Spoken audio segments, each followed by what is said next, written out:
Accounting, chapter 12, departmental records. When we talk about departmental records, it is used to measure the performance of each department within an organization.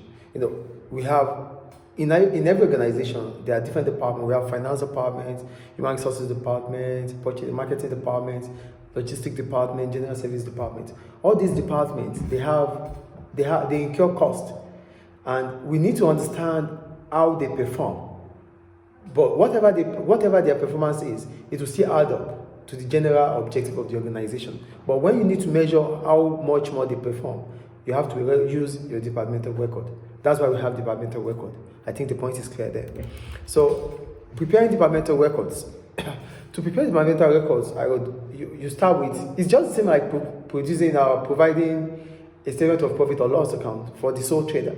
It's the same. But the difference here is that you have to, as soon as you obtain the gross profit, then you split the expenses of each department. That makes it different. For the sole trader, a sole trader doesn't have a department. It's because it's a small business. So it's not expected to have different departments. It's by himself, independent. Yes, so it doesn't have departments. So, but the difference here is that because it's a big organization, so as soon as gross profit is obtained, which is the cost on sales minus your sales, all expenses that you have to take away from the gross profit has to be splitted based on how each department incurs each. How they make the profit. So how they incur the cost. So each department will benefit from certain things. So those things that they benefit from, the expenses should be on them. That is it. Do you get the point or not? Yes. So we have departmental records because each department within the organization would have incurred certain expenses. So these expenses because they benefit from that expenses, it has to be shared amongst them. So without having a departmental record, we cannot apportion different costs or different expenses to different departments. So the purpose of departmental record is to measure the performance of each department. That is what departmental record is about, to measure the performance of each department. And when you are measuring the performance of each department, it means you want to know how well they behave, how well they do, in terms of what their contribution is between them towards the business as a whole. That is what the departmental record is. Do you get that point? So preparing departmental records. So to prepare it, the first thing you do is you get your gross profit, which is the cost. The gross profit is sales minus cost of sales. This is actually what the profit of the business is in terms of trading. That's what the business is trading. So as soon as the gross profit is done, whatever you have to take away from expenses has to be apportioned to different departments. So you stop at the point of gross profit, just like the sole trader. But for the sole trader will have gross profit and expenses taken away from gross profit to get the profit for the year. But here, gross profit will be taken away from expenses of each department. Do you understand the point here? So gross profit will be obtained, then the transfers of inventory between departments, which allows the cost of the department, which originally purchased the inventory, will be taken away and added to the department which needs the inventory. So there will be transfer. So transfer means the original department that purchased it.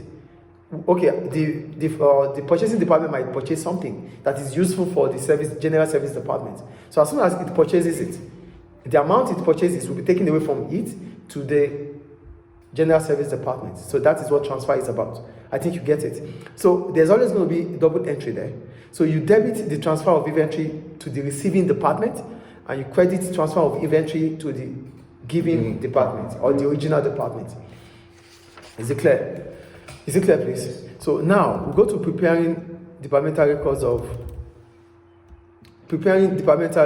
You have activity 1 before that. Okay, yeah, let's just go to activity 1.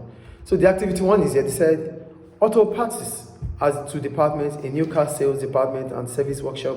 The following were in the books at 30 November 2017. There's revenue, there's new car sales and service department. So we have two departments here. We have new car sales department and service department. So all the items goes to either new car sales department or service department. Okay. So we prepare the extract is statement of profit or loss account. So revenue is there, 870,000 for new car sales department, 120,000 for service department. You add opening inventory. We have the opening inventory. New car sales 130,000. But then you do the cost of sales for the opening inventory. No, we have opening inventory. You have to find your cost of sales. What adds up to your cost of sales?